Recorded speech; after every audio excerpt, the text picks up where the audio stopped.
अब तक आपने देखा कि हमारे देश में महिलाओं को कम वरीयता दी जाती थी पुरुषों के मुताबिक। अगर देखा जाए, पुरुष हमेशा, चाहे वो राजनीतिक अखाड़ा रहा हो, चाहे वो कारोबार की बात हो, चाहे वो व्यवसाय की बात हो, लेकिन सबसे बड़ा सवाल ये है, मैं आपको बता दूं, कि जो महिलाएं घरों में रहती हैं, घर गृहस्थी करती हैं, लेकिन जब वो राजनीति में आती हैं, समाज में आती हैं, पुरुषों के बगल में कदम से कदम मिलाकर खड़ी होती हैं, ये अपने आप में बहुत बड़ी बात होती है।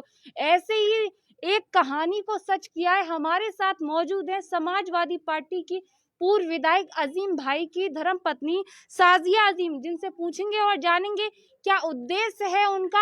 आज वो यहाँ पर महिलाओं को संबोधित कर रही हैं, महिलाओं को किस तरह से समझा रही हैं, क्या वो चुनाव में आना चाहती हैं। अब तक उनके पति यानी अजीम भाई लगातार अपनी आवाज से, अपने बातों से, अपने दमखम से लोगों का दिल जीतते थे, लेकिन अब वो खुद उतरी हैं इस मैदान में। तो उनसे ही सीधे पूछेंगे। इससे पहले आप लोग ज़्यादा से ज़्यादा शेयर करें, लाइक करें, अपनी प्रतिक्रिया ज़रूर दें कि ऐसी महिलाओं को आगे आकर समाज में क्या बदलाव करना चाहिए और वर्तमान सरकार के लिए वो क्या कहना चाहती हैं। चूँकि वो खुद महिला हैं, तो महिलाओं पे कितनी खरा उतरी है सरकार, तो ये सवाल तो बनता ही है। मैम, आपका बहुत बहुत स्वागत है।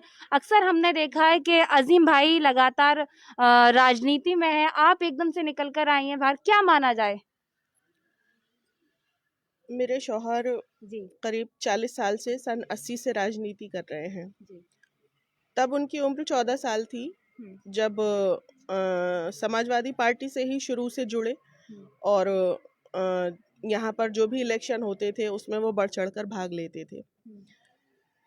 लोगों में पहचान बनी और अल्लाह का शुक्र है उसी पहचान के दम पर आज भी 40 साल बाद भी वो मैदान में कायम है, डटे हुए हैं। और लोगों की मोहब्बत, अल्लाह का बहुत बहुत शुक्र है। और उन लोगों का भी बहुत बहुत मैं शुक्रिया अदा करूंगी जिन लोगों ने अजीम भाई को अपने दिलों में बसाया हुआ है। और मुझे उम्मीद है कि जिस तरह से मेरे शौहर सबके दिलों पर राज करते हैं, इंशाल्लाह मैं भी अपनी काम से, अपनी मेहनत से अपने शौहर के साथ कदम से कदम मिलाकर चलूंगी और सबके काम में आने की कोशिश करूंगी। हमने देखा कि आप महिलाओं के बीच में जा रही हैं, ऐसी आबादी में जा रही हैं जहाँ पर विकास की ज़रूरत है, जहाँ महिलाएं अपने अधिकारों के लिए सुरक्षित नहीं है, आवाज़ नहीं उठाती हैं। तो ये पूरा कहाँ कहाँ अब तक आपका दौरा हो गया और क्या कुछ निकल कर आया, महिलाओं की क्या स्थिति है? हम करीब 6 महीने से जा रहे हैं क्षेत्र में, लोगों से मिलते हैं। 12 बीघा इधर अशरफगंज और कोठी, आकाशवाणी रोड, काफ़ी जगहों पर ऐसे इलाके हैं जो नई आबादी हैं जहाँ पर एजुकेशन की कमी है। लेडीज़ भी बहुत ज़्यादा अपने को जेंट्स से पीछे समझती हैं। मुझे लगता है सोच में एक बहुत बड़ा फ़र्क होता है। आप लेडीज़ हैं, ठीक है, आप बहुत कुछ कर सकती हैं, हम भी बहुत कुछ कर सकते हैं। जिसके अंदर ये सोच आ जाती है वो बहुत कुछ कर भी सकता है। और जो ये सोच लेता है कि मैं लेडीज़ हूँ, मैं ये नहीं कर सकती, मैं वहाँ नहीं जा सकती, मैं ये काम नहीं कर सकती, तो वो फिर कर भी नहीं पाते। तो मुझे लगता है कि अपने अंदर का जो विचार है, अपनी मानसिकता को, लेडीज़ को बढ़ावा देना चाहिए, बदलना चाहिए। जिन लोगों की पुरानी मानसिकता है कि हम भी किसी से पीछे नहीं हैं और ऐसा नहीं है कि पुरुष को हम धक्का दे के आगे आना है, नहीं, हमें साथ में चलना है, कदम से कदम मिलाकर चलना है और आगे बढ़ना है। मैम, जिस धर्म से आप, जिस जाति से आती हैं, वहाँ पर्दा सिस्टम बहुत है, बहुत मान सम्मान है। क्या मानते हैं, एकदम राजनीति में आप आई हैं, मर्दों के साथ में कदम से कदम मिलाकर, समाज में इसका क्या रिएक्शन है? बदलाव होगा या समाज में विरोध है? पहले से हिंदुस्तान आज़ाद हुए 75 साल हो जाएंगे इस वर्ष, और इन 75 सालों में बदलाव तो बहुत आया है, बहुत बदलाव आया है। लोगों की सोच में, पढ़ाई में भी। हमारा इस्लाम जो है, देखिए, कानून तो अधिकार देता है समानता का, लेकिन हमारा इस्लाम भी बराबर का अधिकार देता है। इस्लाम विद मॉडर्नाइजेशन, हमारे रसूल का ये एक कोटेशन है कि इस्लाम विद मॉडर्नाइजेशन, आप आगे बढ़िए, आप पर्दे में रहकर भी बहुत कुछ कर सकती हैं। आप सर को ढकिए, लेकिन ऐसा नहीं है कि आप पढ़ने नहीं जा सकते या आप कोई काम ऐसा नहीं कर सकते, नहीं। हमारे प्यारे रसूल का ये फरमान था कि आपको एजुकेशन के लिए दूसरे मुल्क जाना पड़े तो आप जाइए, लेकिन आप जो उसूल हैं, जो आपका पर्दा है, आप उसको कायम रखिए और आपको कोई मनाही नहीं है कहीं भी जाने से, किसी भी आगे बढ़ने से, काम करने से कोई मना नहीं है। अक्सर हमने देखा है मुस्लिम समाज में एजुकेशन की अगर बात की जाए, बहुत कम एजुकेशन देखने को मिलती है। बच्चियां बाहर नहीं निकल सकती, पढ़ाई नहीं कर सकती। जैसे कि आप अपना भाग्य आजमा रही हैं, अपनी किस्मत को आजमा रही हैं, लोगों के बीच जा रही हैं, क्या मानती हैं एजुकेशन का जब अगर आपको मौका मिलेगा, ईश्वर ने या अल्लाह ने चाहा, तो एजुकेशन किस तरह से बदलेंगी? ये बात सच है कि जो समाज है उसमें लड़कों की पढ़ाई की तरफ ज़्यादा बढ़ावा दिया जाता है। अच्छा, थोड़ा-सा लड़कियां भी अपने आप को पीछे समझकर या कम समझकर रुक जाती हैं, रह जाती हैं। अ, अगर उनमें चाह है, अब जैसे मैं अपना ही एग्ज़ाम्पल दूँगी। मेरे घर में मेरे भाई हैं 3 और मैं अकेली बेटी हूँ। मुझे शौक था पढ़ने का, मेरे पेरेंट्स ने पढ़ाया, मुझे कभी भी मना नहीं किया और हमारे समाज में भी बहुत से लोग ऐसे हैं, जिनके बेटे नहीं पढ़ते हैं, बेटियाँ पढ़ती हैं। लेकिन है एक चाह की, आपके अंदर अगर चाहत है पढ़ने की, तो मुझे नहीं लगता कि बहुत ज़्यादा पेरेंट्स इस चीज़ को मना करते हैं। और अगर मना करते हैं, तो मैं उन लोगों से यही कहना चाहूँगी कि बेटियाँ बेटों से किसी भी तरह से पीछे नहीं हैं। आप उनको मोटिवेट करिए, आगे लाइए और कोशिश कीजिए कि वो भी किसी तरह से बेटों से पीछे ना रहें, बल्कि आगे ही चलें। क्या माना जाए, अभी तक तो अज़ीम भाई की बात आ रही थी कि उस उन्हें टिकट मिलेगी, लेकिन अभी जैसा कि कोर्ट लीगल अगर बात की जाए, तो अगर समाजवादी पार्टी आपको टिकट देती है, आपकी क्या प्राथमिकताएँ रहेंगी? क्या वो ऐसी बातें रहेंगी जो आप विकास के हित के लिए, या किस तरह से प्रिपरेशन अपनी तैयारी करेंगी आप? देखिए, हम महिला सुरक्षा और महिला शिक्षा, इंशाल्लाह अगर हमें टिकट मिलता है और हम इलेक्शन लड़ेंगे, तो हमारे लिए ये प्राथमिकता होगी। जो भी फ़िरोज़ाबाद में एजुकेशन कम है, कमी है, तो हम ये चाहते हैं कि यहाँ के लोग पढ़ें लिखें, आगे बढ़ें और बहुत तरक्की करें, लेडीज़ भी जिसमें शामिल हैं। मतलब दोनों ही तबकों में एजुकेशन की कमी है फ़िरोज़ाबाद में। तो मुझे लगता है कि दोनों ही तबकों को बराबरी से चलना चाहिए, बराबर से एजुकेशन मिलना चाहिए और हम गर्ल्स एजुकेशन के लिए काम करेंगे। इंशाल्लाह कॉलेज की हमारी ज़मीन पड़ी हुई है, जो कि हमारे शौहर ने बहुत पहले ख़रीदी थी। जब वो विधायक रहे थे, उन्होंने ज़मीन ख़रीदी थी गर्ल्स कॉलेज बनवाने के लिए। इंशाल्लाह वो काम पूरा होगा, हम वो कॉलेज बनवाएंगे और एक ओल्ड एज होम, जो मेरा अपना सपना है कि मैं इंशाल्लाह बुज़ुर्गों के लिए एक ओल्ड एज होम ज़रूर बनवाऊंगी। जब मैं बुज़ुर्गों को किसी बुरी हालत में देखती हूँ, तो मेरा दिल बहुत पसीजता है और ये मैं चाहती हूँ।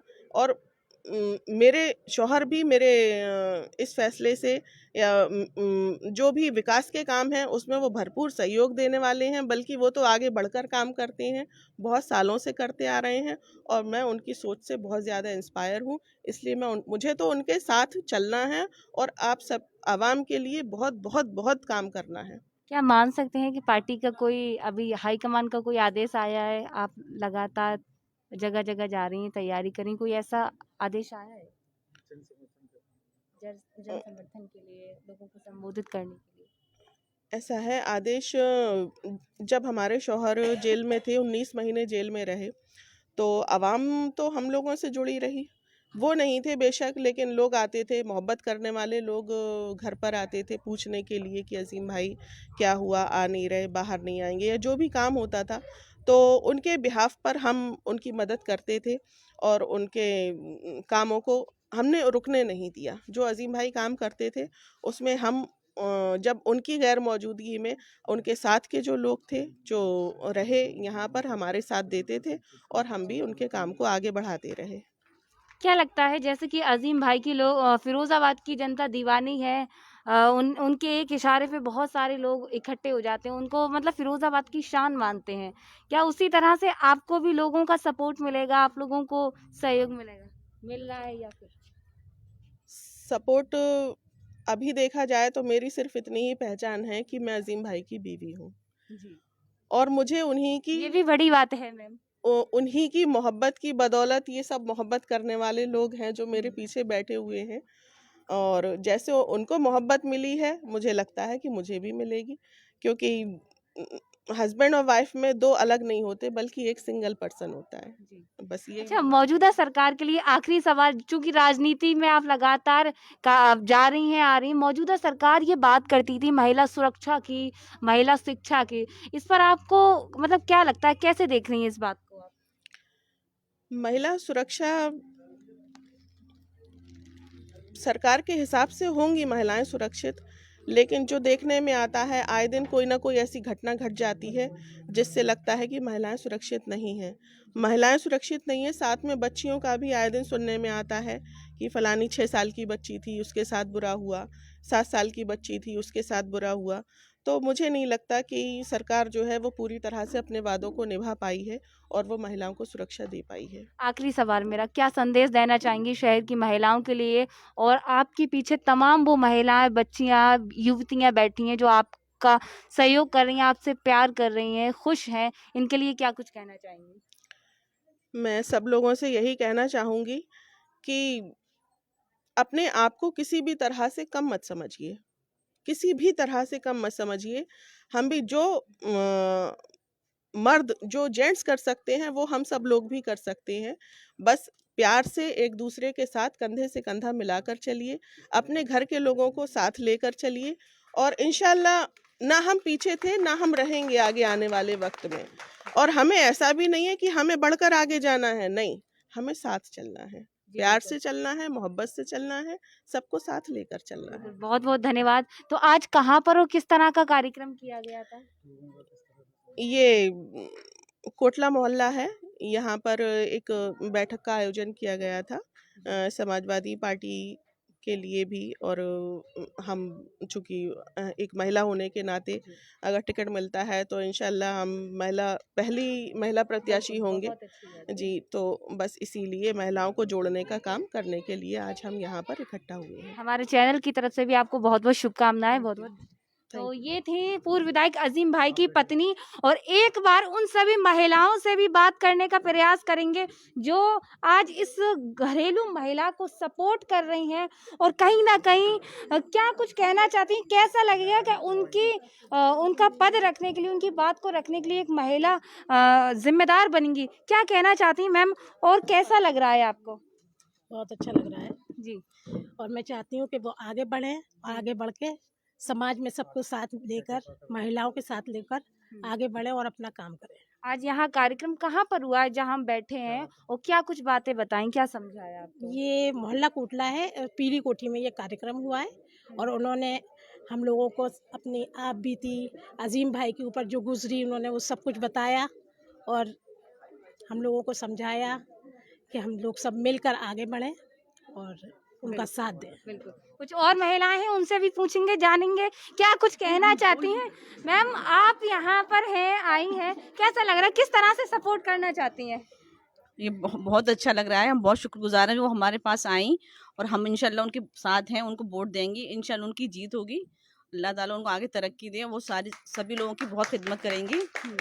जी बिल्कुल। शुक्रिया। तो ये हमारे गुरु की वाइफ थी जिन्होंने बताया हमें, आपको बता दें तो यहाँ तमाम महिलाएं हैं। एक बार महिलाओं से अगर साजिया अजीम के आप सपोर्ट करती हैं, आई हैं, तो एक बार नारे जरूर लगा दीजिए मन में। क्या है, जिंदाबाद के नारे लगाएंगी या कैसे नारे लगाएंगी? एक बार माता जी लगा दीजिए गले में। क्या माता जी हार वार पहनी है गले में, क्या कहेंगी? इन सब कुछ नहीं बोल पाऊंगी। कुछ तो बोलिए। मैं नहीं बोल पाऊंगी। क्या अच्छा क्या कहना चाहेंगे, क्या कहना चाहेंगे? हम तो यही कहना चाहेंगे कि बेचारी आई जिंदाबाद, अजीम भाई जिंदाबाद, अजीम भाई जिंदाबाद, शाजिया अजीम जिंदाबाद, शाजिया अजीम जिंदाबाद। सब लोग नहीं बोल रहे, आवाज कम आ रही है, एक बार जोर से। अरे साजिया अजीम जिंदाबाद, साजिया अजीम जिंदाबाद, हाथ उठा के। साजिया अजीम जिंदाबाद। हाँ, और क्या कुछ कहना चाहेंगे मैम के लिए? बस हमारी दुआएं उनके साथ हैं और हम उनके साथ हैं बिल्कुल इंशाल्लाह। साथ है। क्या कहना चाहेंगे? बिल्कुल, पहले माता जी से आते हैं, क्या कहना चाहेंगी, कैसे दुआएं देना चाहेंगी? बस हमारी दुआएं साथ है अजीम की बीवी के, मैंने उनको अपने बेटे की जगह माना है और आखिर तक अपने बेटे की तरह मानती रहूंगी। मेरा बेटा खो गया इसलिए मैंने उनको अपना बेटा माना और अल्लाह से दुआ यही है कि अल्लाह उनको कामयाब करे जी और हमेशा खुश रहें। बिल्कुल, बहुत अच्छी बात है कि बहुत उम्र दराज माता जी। कुछ और महिलाएं क्या कहना चाहती हैं? नारे लगवाएंगी? ऐसे ऐसे बताइए कैसे नारे? अजीम भाई, शाजिया अजीम, शाजिया अजीम, शाजिया अजीम, शाजिया अजीम, शाजिया अजीम, शाजिया अजीम। कैमरे मत दिखा। चलिए कोई बात नहीं, अभी अभी कोई दिक्कत नहीं है। जब कह सकते हैं तैयारियां चल रही हैं, महिला एक आई है राजनीति में, तो वो दिन दूर नहीं कि इन महिलाओं की हेजिटेशन, शर्म खत्म होगी बहुत जल्द और ये महिलाएं भी अपनी आवाज़ के लिए उठेंगी। और किसी को कुछ बोलना है, मैं जानना चाहती हूँ, कुछ कहना चाहते हैं आप लोग हमारे चैनल के माध्यम से? क्या संदेश? मैम आप कुछ कहना चाहती हैं? मैम कुछ कहना चाहती हैं?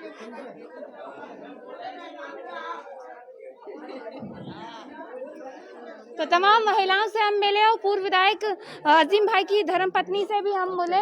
क्या क्या कहना चाहती हैं मैम? क्या है, आप पूरे इस संचालन कर रही थी, क्या कहना चाहती हैं? कैसा लग रहा है आपको? बहुत अच्छा लग रहा है।